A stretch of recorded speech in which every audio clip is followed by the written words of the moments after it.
What is up, guys? Welcome to another episode of Wing and Tail Outdoors. I'm coming to you from the woods today, and I'm actually standing right on the edge of what I believe to be a buck bedding area. Today's episode is all about giving you a quick rundown on how I set up scrapes. So let's run an intro and let's get right into it.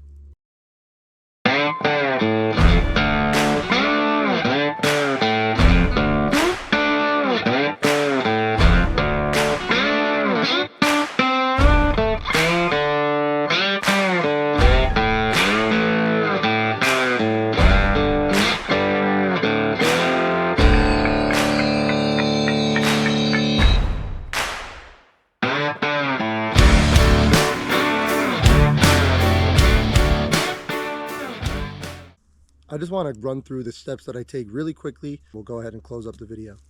The first thing, obviously, is identify where deer like to be. I know over the last few years, we've had deer coming through here.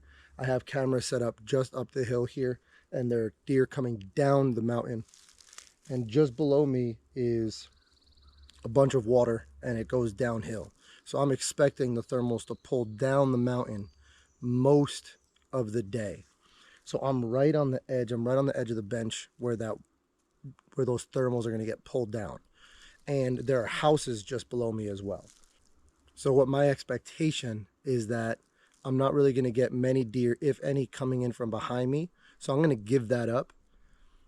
And if the thermals are pulling down and they're traveling above me, that's going to give me some really secure access as well as an awesome spot to sit.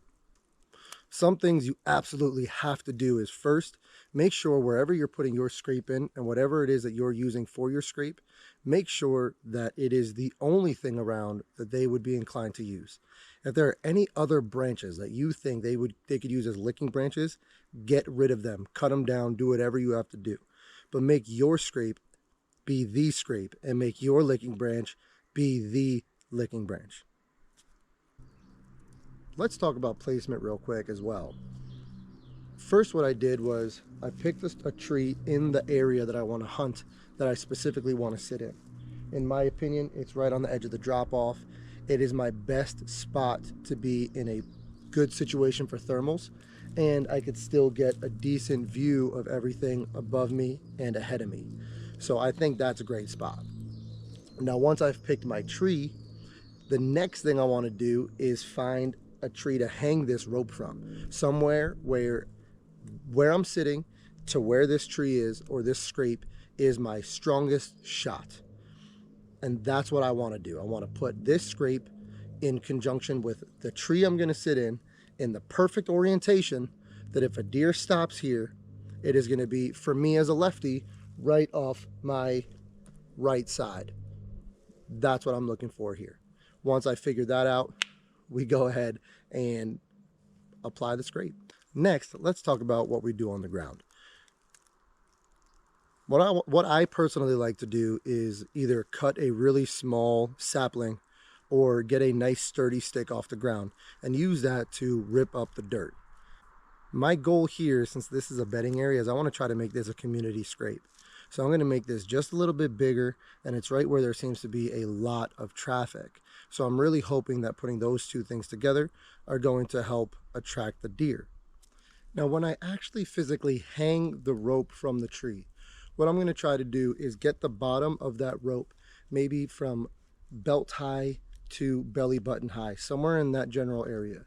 You want those deer to be able to get up under it, mess around with it, play with it. The smaller, younger deer are still going to be able to reach it. And that's one of the big components to trying to make a community scrape.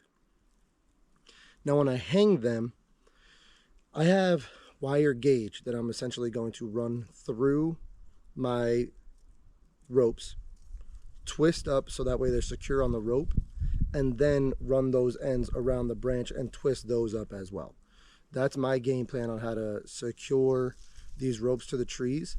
I also have some paracord that I was thinking of using, but I'm probably not going to do that this time around.